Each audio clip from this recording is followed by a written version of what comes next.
കേരളത്തിലെ ഒരു സവിശേഷമായിട്ടുള്ള ഒരു സാഹചര്യമാണ് ഇപ്പോൾ നിലനിൽക്കുന്നത്. സംവരണവുമായി ബന്ധപ്പെട്ട വിഷയം മാത്രമല്ല നമ്മൾ ഉയർത്തിയിട്ടുള്ളത്. ഹൈന്ദവ സമൂഹം നേരിടുന്ന പ്രതിസന്ധികളാണ് നമ്മൾ പൊതുവിൽ എടുത്തു കാട്ടുന്നത്. അപ്പോൾ സംവരണവുമായി ബന്ധപ്പെട്ട വിഷയത്തിൽ OBC സംവരണം ഒരു വലിയ ചർച്ചാ വിഷയമായിട്ട് ഇന്ത്യയുടെ രാഷ്ട്രീയ മേഖലയിൽ നിലനിൽക്കുകയാണ്.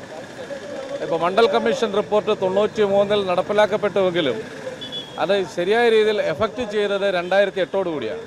ഈ 2008 മണ്ഡൽ കമ്മീഷൻ റിപ്പോർട്ടിൻ്റെ അനുസൃതമായിട്ടുള്ള ഒരു സംവരണം നടപ്പിലാക്കപ്പെട്ടതിന് ശേഷം പരിശോധിച്ച് നോക്കിയാൽ ഹൈന്ദവ സമുദായത്തിൽപ്പെടുന്ന പിന്നോക്ക ഹൈന്ദവ സമുദായങ്ങൾ ഏകദേശം 135ലധികം വരുന്ന പിന്നോക്ക ഹൈന്ദവ സമുദായങ്ങൾക്ക് അർഹതപ്പെട്ട സംവരണം ലഭ്യമല്ല എന്നുള്ളതാണ് കേരളത്തിലെ പ്രത്യേകിച്ചും സവിശേഷമായിട്ടൊരു സ്ഥിതിവിശേഷം.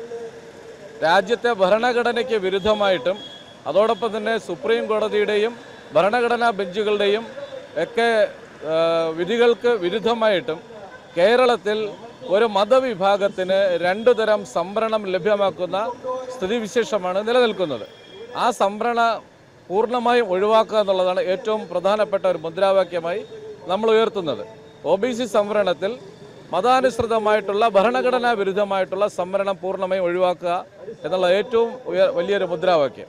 അതോടൊപ്പം തന്നെ OBH വിഭാഗങ്ങളുടെ സാമൂഹികമായിട്ടുള്ള സാമ്പത്തികമായും ഭരണപരമായും വിദ്യാഭ്യാസപരമായും ഒക്കെയുള്ള ഒരു സാമൂഹികമായിട്ടുള്ള പിന്നോക്കാവസ്ഥ ഞാൻ നേരത്തെ സൂചിപ്പിച്ച 135ലധികം വരുന്ന ചെറിയ ഹൈന്ദവ സമുദായങ്ങൾ, ഈ സമുദായങ്ങളാണ് യഥാർത്ഥത്തിൽ അക്ഷരാർത്ഥത്തിൽ ഈ സംവരണത്തിൽ നിന്ന് പുറകെ പോയിരിക്കുന്നത്.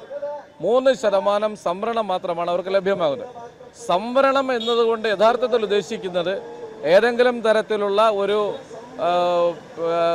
ഉദ്യോഗ ലഭിക്കുന്നതിന് വേണ്ടിയിട്ടോ അല്ലെങ്കിൽ മറ്റേതെങ്കിലും തരത്തിലുള്ള സാമ്പത്തിക സഹായം ലഭിക്കുന്നതിനോ എന്നുള്ളതല്ല.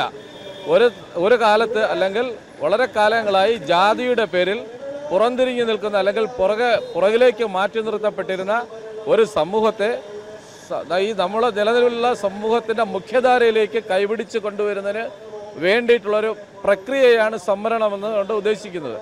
ആ സംവരണ പ്രക്രിയയിൽ ബഹുഭൂരിപക്ഷം വരുന്ന ഹൈന്ദവ സമുദായങ്ങൾ പുറകിലാണ്. 135ലധികം വരുന്ന ഹൈന്ദവ പിന്നോക്ക സമുദായങ്ങളെ വെറും 3% ഒതുക്കി നിർത്തിയിരിക്കുകയാണ്. അപ്പോൾ അതിന് വേണ്ടത് ഏറ്റവും പ്രധാനം സംവരണത്തിലെ ഒരു ഏകീകരണമാണ്.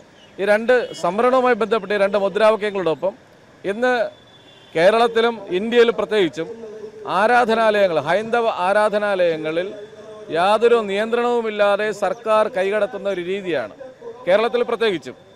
ഇപ്പോൾ ദേവസ്വം ബോർഡുകളുടെ പേരിൽ ദേവസ്വത്തിനുണ്ടാകുന്ന പൂർണ്ണമായിട്ടുള്ള വരുമാനം മറ്റ് ആവശ്യങ്ങളിലേക്ക് വിനിയോഗിക്കുന്ന ഒരു സ്ഥിതിവിശേഷം. ഇതിൽ കോടതി വിധികൾക്ക് അനുസൃതമായി ഒരു തീരുമാനമുണ്ടായിരുന്നു. ദേവസ്വം ബോർഡുകളിലുള്ള അംഗങ്ങളുടെ നിയമനം രാഷ്ട്രീയ പ്രതിനിധികളെ ഒഴിവാക്കണമെന്നുള്ളത്. അത് മറികടക്കുവാൻ ഈ രാഷ്ട്രീയ നേതാക്കന്മാർ എന്താണ് ചെയ്തത്? അത് മറികടക്കുവാൻ രാഷ്ട്രീയ പാർട്ടിയുടെ അംഗത്വമുള്ള നേതാക്കന്മാർ രാഷ്ട്രീയ അംഗത്വം രാജിവെച്ചുകൊണ്ട് ഹൈന്ദവ സമുദായത്തിലെ MLA-മാരുടെ വോട്ട് വാങ്ങി അല്ലെങ്കിൽ ഭരണത്തിലിരിക്കുന്ന കക്ഷിയുടെ ബഹുഭൂരിപക്ഷം വരുന്ന ഹൈന്ദവ MLA-മാരുടെ വോട്ട് വാങ്ങി പിന്നെ നമ്മുടെ ഇതിനകത്തേക്ക് കടന്നു വരികയാണ്. ദേവസ്വം ബോർഡ് അംഗങ്ങളായിട്ട് കടന്നു വരികയാണ്.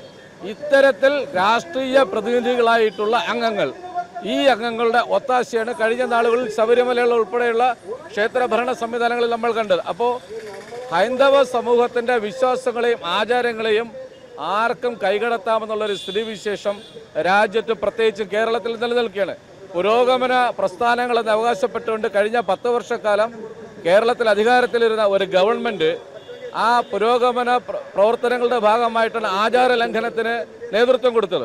ആ ആചാര ലംഘനത്തിന് കോടതി വിധികളുടെ അനുസൃതമായിട്ട് അല്ലെങ്കിൽ കോടതി വിധികൾ നടപ്പിലാക്കാനെന്നുള്ള വ്യാജേന ബഹുഭൂരിപക്ഷം വരുന്ന ഹൈന്ദവ സമുദായത്തിൻ്റെ വികാരങ്ങളെ വ്രണപ്പെടുത്തിക്കൊണ്ട് നടത്തിയ നീക്കങ്ങൾ നമ്മൾ കണ്ടു. ഈ നീക്കങ്ങൾ പിന്തുണ കൊടുത്തതാരാണ്? ഇത്തരം രാഷ്ട്രീയ പ്രതിനിധികളായി ദേവസ്വം ബോർഡിൽ അംഗങ്ങളായി കടന്നു വരുന്ന ആളുകളാണ്. അതുകൊണ്ട് ഞങ്ങൾ വളരെ ശക്തമായിട്ട് ആവശ്യപ്പെടുന്ന മറ്റൊരു സുപ്രധാനമായിട്ടുള്ള കാര്യം, ഈ ദേവസ്വം ബോർഡിലെ രാഷ്ട്രീയ പ്രതിനിധികളുടെ നിയമനം, അംഗങ്ങളായിട്ടുള്ള ആളുകളുടെ നിയമനം പൂർണ്ണമായി ഒഴിവാക്കുക എന്നുള്ളതാണ്. അത്തരത്തിൽ അംഗങ്ങളെ പൂർണ്ണമായി ഒഴിവാക്കിക്കൊണ്ട് ഹൈന്ദവ സമുദായത്തിലെ, പ്രബല സമുദായത്തിലല്ല, ഹൈന്ദവ സമുദായത്തിലെ പിന്നോക്ക ജനതകൾ ഉൾപ്പെടുന്ന വിഭാഗങ്ങളിലെ HSSB, ഞങ്ങളുടെ ഹൈന്ദവ സമുദായ സൗഹൃദ വേദിയിലെ സമുദായ അംഗങ്ങളായിട്ടുള്ള ആളുകളെ കൂടി ദേവസ്വം ബോർഡുകളിൽ അംഗങ്ങളാക്കണമെന്നുള്ള മറ്റൊരു സുപ്രധാനമായിട്ടുള്ള ആവശ്യമാണ് ഞങ്ങൾ മുന്നോട്ട് വയ്ക്കുന്നത്. അതോടൊപ്പം OBH വിഭാഗങ്ങളിൽപ്പെടുന്ന ആളുകളെ ക്രീമി ലെയർ പരിധിയിൽ നിന്ന് പൂർണ്ണമായി ഒഴിവാക്കുക ഏറ്റവും സുപ്രധാനമായിട്ടുള്ള മറ്റൊരാവശ്യമാണ്. അതോടൊപ്പം തന്നെ ഈ പിന്നോക്ക വിഭാഗ, അതായത് സാമ്പത്തികമായി പിന്നോക്കം നിൽക്കുന്ന ജനങ്ങൾക്കുള്ള സംവരണം, ആ സംവരണം എല്ലാ ജാതിമതഭേദമന്യേ, മതഭേദമല്ല ജാതിഭേദമന്യേ എല്ലാ സമൂഹങ്ങൾക്കും ലഭ്യമാക്കുക എന്നുള്ള മറ്റൊരു മുദ്രാവാക്യമാണ് നമ്മുടെ ഈ ഉപവാസ സമരത്തിൻ്റെ അടിസ്ഥാനപരമായിട്ടുള്ള മുദ്രാവാക്യങ്ങൾ. ഞങ്ങൾ ഇന്നിപ്പോൾ സംസ്ഥാന ഭാരവാഹികളായിട്ടുള്ള വിവിധ സമുദായ സംഘടനകളുടെ പ്രതിനിധികളാണ് ഇവിടെ ഉപവാസം അനുഷ്ഠിക്കുന്നത്. ഇത് കഴിഞ്ഞാൽ കേരളത്തിലെ പുതിയ ഭരണ സംവിധാനം ശ്രീ VD സതീശൻ മുഖ്യമന്ത്രിയായിട്ടുള്ള അദ്ദേഹത്തിനെ ഉൾപ്പെടെ ഞങ്ങൾ നേരിൽ കണ്ട് നമ്മുടെ ഈ നിവേദനം സമർപ്പിക്കുന്നുണ്ട്. തുടർന്ന് സർക്കാർ അതിനനുസൃതമായിട്ടുള്ള നിയമ നടപടികൾ സ്വീകരിച്ചിട്ടില്ല എന്നുണ്ടെങ്കിൽ വളരെ ശക്തമായിട്ടുള്ള പ്രക്ഷോഭങ്ങൾ, സമുദായങ്ങളുടെ ഒരു ഏകീകരണം ഉണ്ടാക്കിക്കൊണ്ട് വളരെ ശക്തമായിട്ടുള്ളൊരു പ്രക്ഷോഭം, അത് സംവരണത്തിൻ്റെയും ദേവസ്വം ഭരണം ഉൾപ്പെടെയുള്ള വിഷയങ്ങൾ ഉയർത്തിക്കൊണ്ട് ഞങ്ങൾ മുന്നോട്ട് വരാൻ ഉള്ള തീരുമാനത്തിലാണ്.